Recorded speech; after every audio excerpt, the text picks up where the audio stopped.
Le secteur des motos-taxis de la ville de Garoua est en pleine restructuration. Depuis toujours, ce secteur est indexé du fait des différentes exactions perpétrées dans la ville. Vol de motos, agressions, braquages et autres. Aujourd'hui, il est question de refaire au mieux, de réorganiser ce secteur indispensable pour le transport des personnes et des biens. Dans les quartiers de la ville, des bureaux sont créés et installés afin de mener à bien les activités liées à ces engins à 2 roues, lancés depuis quelques jours par Pakring Bega Eba, premier adjoint à la sous-préfecture de Garoua 1er, représentant du numéro 1 de l'arrondissement. Les membres des bureaux sont installés. Yéloa, Ouro Ourso, Ouro Labo et autres. Pour le représentant de l'État, il était temps de réorganiser le secteur des motos, surtout qu'il y va de la sécurité des populations. Dans le cadre de la lutte contre l'insécurité, il était temps de réorganiser et de restructurer les différents bureaux du Sinamota dans les secteurs,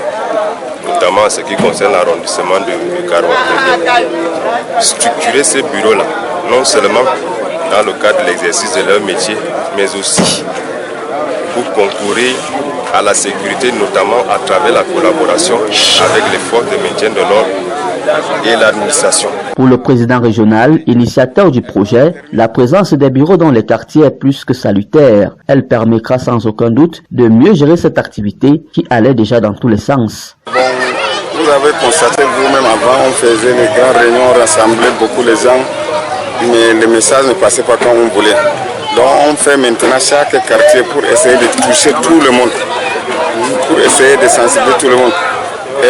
Et ça nous facilitera aussi le travail. Vous savez que quand on a déjà un président dans ce quartier, donc lui aussi il va nous aider à sensibiliser. Une activité très rentable mais pas organisée. Les membres des bureaux installés ont désormais un grand rôle. Ils doivent non seulement se conformer à la loi, payer les taxes et autres, mais aussi montrer l'importance de leur activité à ceux qui craignent encore le pas et qui refusent systématiquement d'adhérer au Sinamotac, le syndicat national des mototaxis, qui est primordial pour tous ceux qui travaillent dans ce secteur. Donc, le premier rôle d'abord, c'est de sensibiliser leurs camarades. Tous leurs camarades doivent être sensibilisés. Surtout, vous savez, nous combattons un phénomène maintenant qui nous dérange trop à Garoua, le phénomène des désordres là. À un petit geste, tu vas trouver plus de 100 mototaxis. Donc, on doit sensibiliser tout le monde sur ces phénomènes, ça doit cesser. Donc, quand il est dans le syndicat, premièrement, vous savez que le syndicat a d'abord le rôle de le protéger.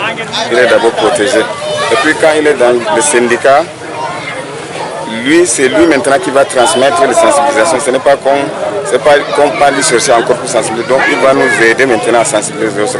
Avec ces bureaux installés dans les quartiers, l'activité sera réglementée et l'État, par la même occasion, pourra avoir le fichier exact de ceux qui pratiquent l'activité de mototaximène dans la ville et pouvoir séparer le bon grain de l'ivraie. Partout où ils sont passés, le représentant du sous-préfet et son équipe ont tenu à dire aux membres des bureaux installés que la sécurité de la ville et des quartiers est à l'avenir entre leurs mains. Dès qu'il y aura donc des doutes sur une tierce personne, il suffira juste d'informer les forces de l'ordre. Un message important à ne négliger sous aucun prétexte.